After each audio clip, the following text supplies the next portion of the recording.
Across the globe, the Earth is facing unprecedented challenges. From pole to pole, the delicate balance of our ecosystems is being disrupted. Forests, the lungs of our planet, burn with increasing frequency and intensity, releasing vast amounts of carbon into the atmosphere. These infernos consume not only trees but also entire habitats, leaving behind scorched earth and a trail of destruction. Farmlands, once fertile and productive, dry up and crack under the relentless sun. The very ground beneath our feet becomes a battleground, a stark reminder of the escalating climate crisis and its impact on food security.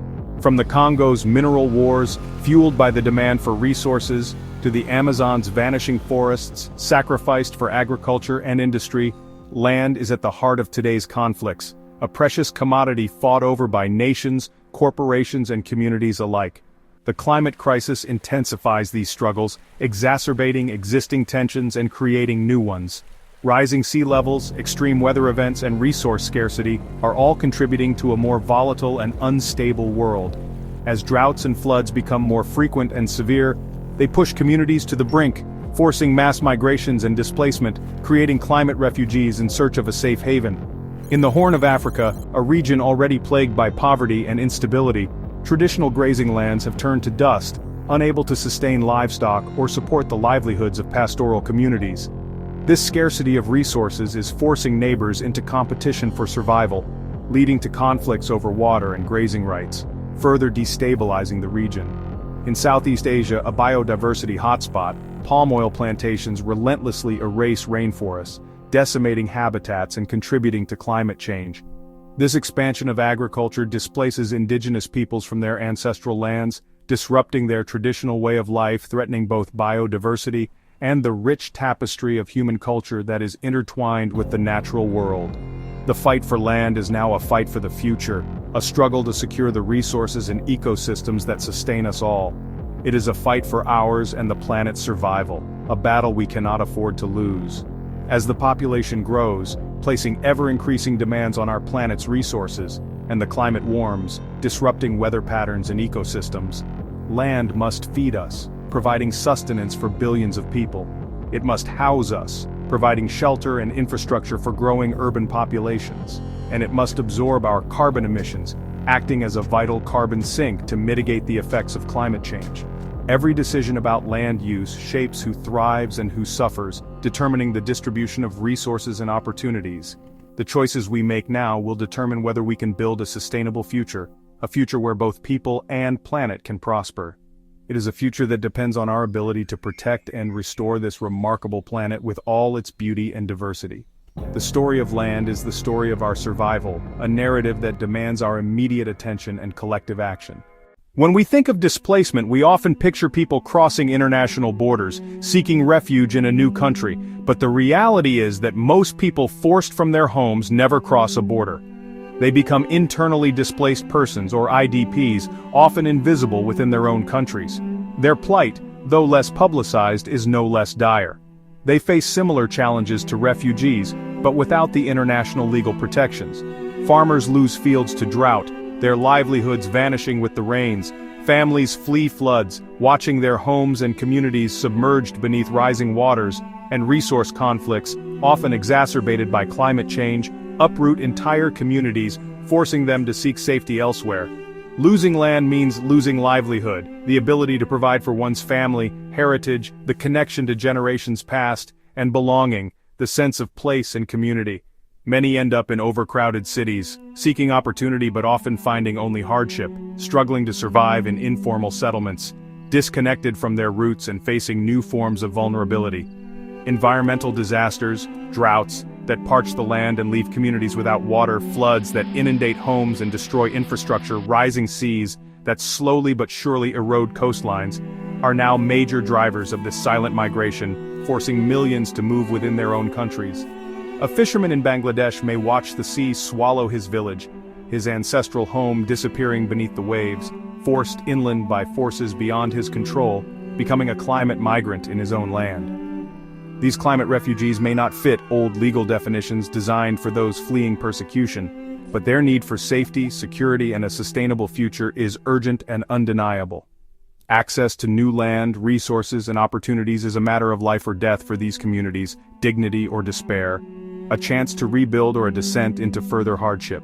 How nations respond to this internal migration, with policies that protect and support displaced populations, will shape their stability and future, determining whether they can build resilient societies in the face of climate change. The challenge is immense, requiring innovative solutions and a commitment to leaving no one behind, to provide new homes, new opportunities, and renewed hope for those displaced within their own borders. The world's land distribution is no accident, it's the legacy of centuries of conquest and colonization. Before colonialism, many societies held land collectively governed by tradition. Empires imposed private ownership using deeds and titles to dispossess local populations. In Latin America, vast estates replaced indigenous lands in Africa. Colonial borders ignored ancient boundaries, sowing conflict. Even after independence, colonial land systems persisted, concentrating power in the hands of a few. The rural poor were left landless or confined to unproductive plots. This great reshuffle created deep inequalities that still drive poverty and instability today. The struggle over land is a struggle over power, identity, and survival. Understanding this history is key to addressing today's crises. The roots of modern conflict and inequality run deep in the soil beneath our feet. Settler colonialism is a story of land taken and cultures shattered. For indigenous peoples, land is not just property, it's identity, history, and spirituality. In North America, treaties were broken, bison herds destroyed, and people confined to reservations. In Australia, the myth of terra nullius justified the wholesale seizure of Aboriginal lands. Dispossession severed deep connections to country, causing trauma that endures today.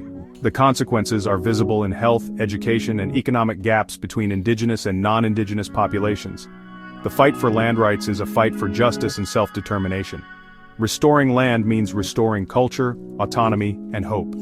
Indigenous struggles remind us that land is more than a commodity, it's the foundation of life. Healing the wounds of the past begins with recognizing and respecting these connections. As the great colonial empires crumbled and faded into history, a wave of decolonization swept across the globe, reshaping nations and destinies. Independence movements gained momentum, fueled by the yearning for self-determination and a desire to break free from the shackles of foreign rule. In the wake of these monumental shifts, land reform emerged as a central promise of justice, a commitment to rectify historical inequalities by redistributing land, the very foundation of livelihoods, from the privileged few to the deserving many. It was a vision of empowerment, aiming to uplift the marginalized and create a more equitable society. As newly independent nations grappled with the complexities of nation-building, two main paths of land reform emerged, each offering a distinct approach to addressing the land question. The first was collective reform, and the second, tiller reform, focused on individual ownership. Collective reform, prominently seen in the Soviet Union and China, involved the forced consolidation of individual farms into large state-run collectives, where farmers were compelled to work together under centralized control. This approach, however, often yielded disastrous results. Farmers experienced a loss of autonomy, leading to falling productivity, stifled innovation, and widespread famine. In contrast, tiller reform, successfully implemented in post-war Japan and South Korea, focused on empowering individual farmers by giving them ownership of their own land, which in turn boosted productivity, incentivized investment, and significantly reduced poverty. Where successful tiller reform built stable, prosperous societies, fostering a sense of ownership and responsibility among farmers. However, in many places, genuine reforms were often blocked by powerful elites who sought to protect their vested interests, or the distributed plots were simply too small and infertile to adequately sustain families, perpetuating a cycle of poverty. True reform requires more than merely handing over deeds, it demands a holistic approach. It needs comprehensive support, accessible credit, and reliable access to markets. Without these crucial elements, new landowners often struggle to thrive, facing insurmountable challenges in their pursuit of a better life. The lesson is clear: land reform has the potential to transform lives and reshape societies, but only if it's truly equitable, well-supported, and implemented with the long-term well-being of farmers at its heart. The dream of the tiller, the vision of a farmer owning and cultivating their own land, is still alive and resonates deeply in many parts of the world. But it demands real commitment from governments, policymakers, and the international community to make it a reality. Land justice is not just about ownership on paper. It's about providing genuine opportunity, restoring dignity, and empowering rural communities to build a brighter future for themselves and generations to come.